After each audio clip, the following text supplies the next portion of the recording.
There used to be a clear, predictable script for reaching adulthood. You saved your wages, you signed the papers, and you acquired the physical milestones of success, most notably, a piece of land and a house. Holding the deed to property provided a specific kind of psychological stability.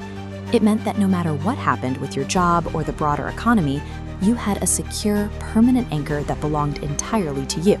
That concept of permanence trickled down to almost everything you interacted with.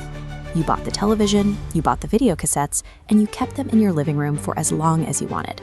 Your hard-earned income directly converted into tangible physical wealth. Once the transaction cleared, the product was yours, and the financial obligation was over. Today, millions of people work longer hours than previous generations, yet their bank statements reflect a constant automated drain. We lease our cars, we finance our phones. We rent our homes, and we pay monthly fees just to listen to music or use the software required for our jobs. It creates a strange dissonance. You can make a decent salary, enjoy a high standard of living, and still feel completely broke at the end of every month, surrounded by things you are constantly paying for but do not actually own. How exactly did we move from a society where your paycheck built permanent equity to an economy where you pay continuously just to maintain access? For decades, acquiring a home was well within the mathematical reach of the average worker. You could hold a standard manufacturing or office job and easily qualify for a mortgage. This dual line chart compares median wage growth to housing costs over the last 40 years. Starting in the late 20th century, these two metrics rapidly separate. Wages inch forward, while the price of entering the real estate market accelerates exponentially. Look at the sheer volume of this space opening up between the two lines. This affordability chasm represents the amount of extra debt a modern buyer has to take on compared to someone buying a house 40 years ago. When the cost of entry vastly outpaces what average people actually earn, spending years renting an apartment stops being a personal lifestyle choice. It becomes a mathematical requirement. The macroeconomic environment shifted, heavily weighing the scales against an entire generation, locking them out of building equity through physical property. At the same time the housing market was detaching from wages, corporations hit a wall. If you sell a customer a box of software or a physical product, they pay you once and you don't see another dime until you engineer a completely new version. Businesses realized they could generate far more predictable profit by replacing that single finite purchase with an endless recurring fee. To consumers, this was packaged as ultimate convenience. Why pay hundreds of dollars up front for a digital tool when you can simply pay $10 right now and download it instantly?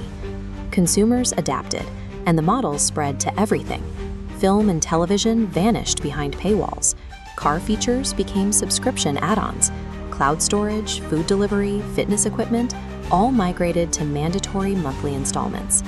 A $10 charge is negligible on its own, but stack 20 of them together and they form an invisible compounding weight that consumes a massive percentage of your take-home pay. Corporations successfully dismantled the traditional sales transaction, installing permanent toll booths across the daily routines of millions of people. The reality of this shift is incredibly stark when you look at how we consume media. If you built a collection of physical discs, they sat on your shelf and operated perfectly, completely independent of the studio that made them. Today, when you pay $20 to buy a movie or a video game from a digital storefront, the legal language specifically categorizes that purchase as a temporary access license. You do not actually own the files. If the corporate server shuts down or the platform loses its licensing agreement, those movies, books, and games can be instantly deleted from your library. You paid the exact same premium price as you would have decades ago, but you have no legal right to keep the product. The modern economy is driven by a very specific contrast. True ownership grants you independence, while dependence guarantees continuous corporate revenue. Living inside this system takes a subtle psychological toll. There is a lingering background anxiety in knowing that your ability to watch a show, use your professional tools, or even stay in your home will be instantly revoked the moment a single monthly payment fails to clear. It raises serious questions about the future.